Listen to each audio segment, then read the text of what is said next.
semuanya, saya Sekar Pramestia Wendariani dari Fakultas Psikologi Universitas Proklamasi 45. Sebelum saya memulai video ini, saya mau cerita tentang keponakan saya. Saya memiliki keponakan yang masih kecil, tetapi ia memiliki kebiasaan berbicara kasar dengan aku dewasa. Cukup mengkhawatirkan bukan? Kenapa keponakan saya seperti ini? Nah, setelah diselidiki lebih jauh, ternyata ia memiliki seorang kakak dengan perilaku tersebut. Apa kaitannya dengan sang adik dan sang kakak? Fenomena tersebut dapat saya jelaskan dengan teori yang akan saya bahas di video ini, di mana lingkungan atau perilaku orang lain dapat menjadi model dari munculnya perilaku tertentu seseorang. Teori ini dipercaya yang namanya perilaku dapat dipelajari, tidak muncul begitu saja. Mari disimak video ini, kita akan bahas tentang social learning theory dari Albert Bandura.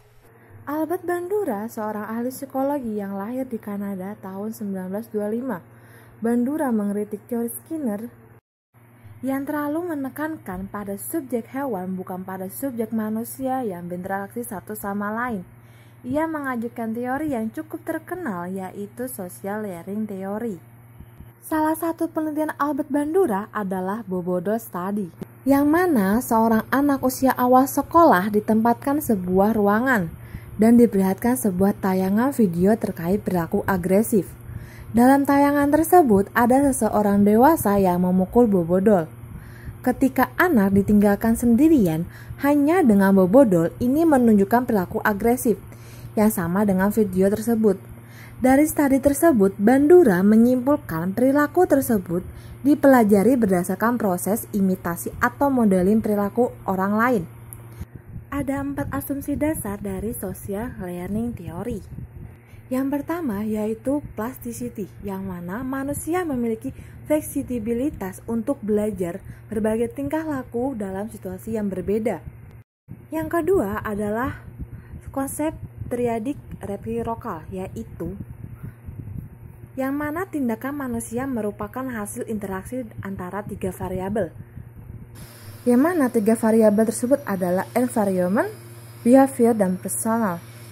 Istilah reciprocal atau timbal balik digunakan untuk menunjukkan interaksi triadik bukan hanya satu arah. Yang mana person itu adalah individu sendiri, sedangkan environment adalah lingkungan, behavior adalah serta perilaku individu tersebut. Yang ketiga adalah agen perspektif, yang mana manusia dapat mengontrol lingkungan dan kualitas kehidupan mereka. Manusia menciptakan sistem sosial dan produk dari sistem sosial.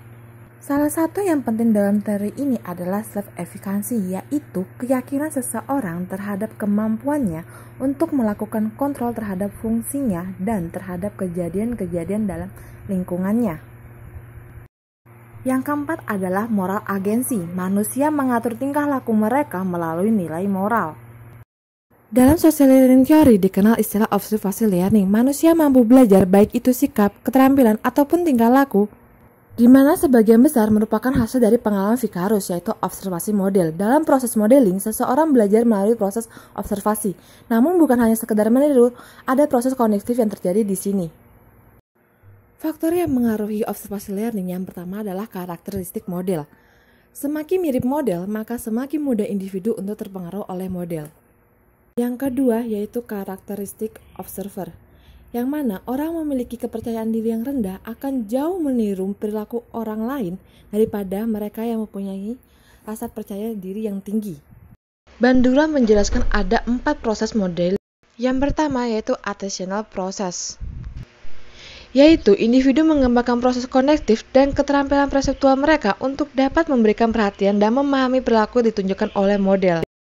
Yang kedua yaitu retention process, di mana individu mempertahankan atau mengingat perilaku model sehingga nanti dapat meniru atau mengulanginya di lain waktu. Yang ketiga yaitu production process, yaitu yang mana individu menerjemahkan gambaran mental atau representasi simbolik verbal dari perilaku model ke perilaku nyata secara fisik, dan selanjutnya menerima umpan balik salah satunya dari lingkungan terhadap perilaku tersebut. Yang Yang keempat yaitu incentive and motivational process.